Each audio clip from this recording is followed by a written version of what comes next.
mheshimiwa? Asante sana. Mimi kwa jina naitwa Hamza Hassan Juma. Ni mjumbe wa Baraza la Wawakilishi kupitia jimbo la Shauri Moyo, lakini pia ni waziri wa nchi afisa makamu wa pili wa rais wa Zanzibar. Kwanza tunamshukuru Mwenyezi Mungu kutujalia siku hii ya leo. Tumekuja kumsindikiza mwenzetu ndugu Abbas Mwinyi.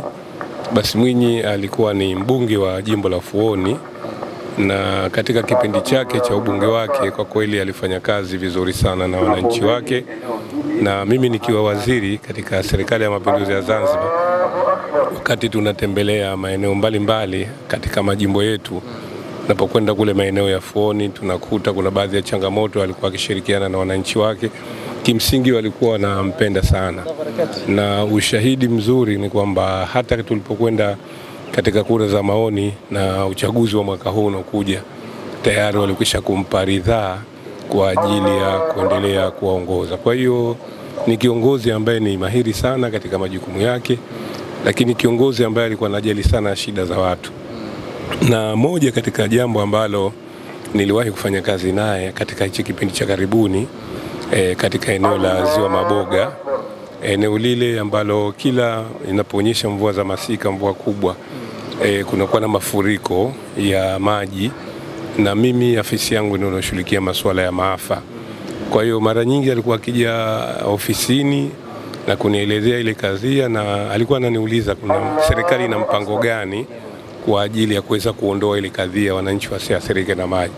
Kwa moja katika hatua ambayo tuliochukua, tulienda pale, tukaenda na wataalamu na wakatushauri kwamba tuchimbe mtaro ambao yale maji, kwa sababu maji ya pale yanatoka nje ya eneo la Fuoni, yanatoka maeneo ya Ndagaa, Kiboje, Mwera, yanakuja kule.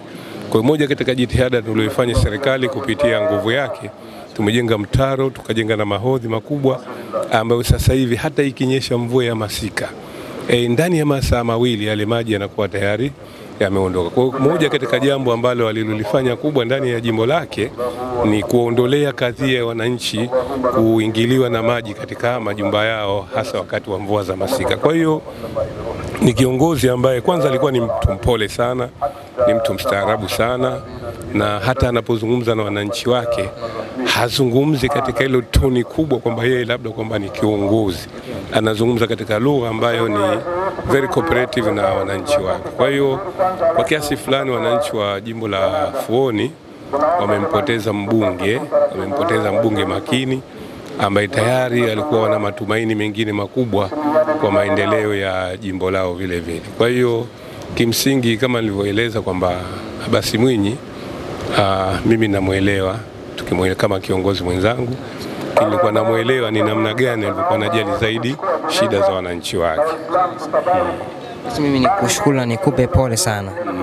Asante sana, kwa kweli tunashukuru, lakini vile vile tunawapa pole wananchi wa jimbo la Fuoni kwa kuondokewa na kiongozi wao, kitu ambacho tunachoomba wao na subira, na watampata kiongozi mwingine ambaye ataweza kushika ile nafasi yake. Lakini vile vile naendelea kutoa pole kwa Mheshimiwa Rais wa Zanzibar na mwenyekiti wa Baraza la Mapinduzi kwa kuondokewa na kakake kipenzi ambaye kwa muda mwingi walikuwa pamoja katika shughuli mbalimbali za kifamilia na shughuli za maendeleo. Lakini vile vile tuwape pole familia nzima kwa msiba huu, na kitu kikubwa tunachoomba sisi Waislamu ni kusema tu inna lillahi wa inna ilaihi rajiun.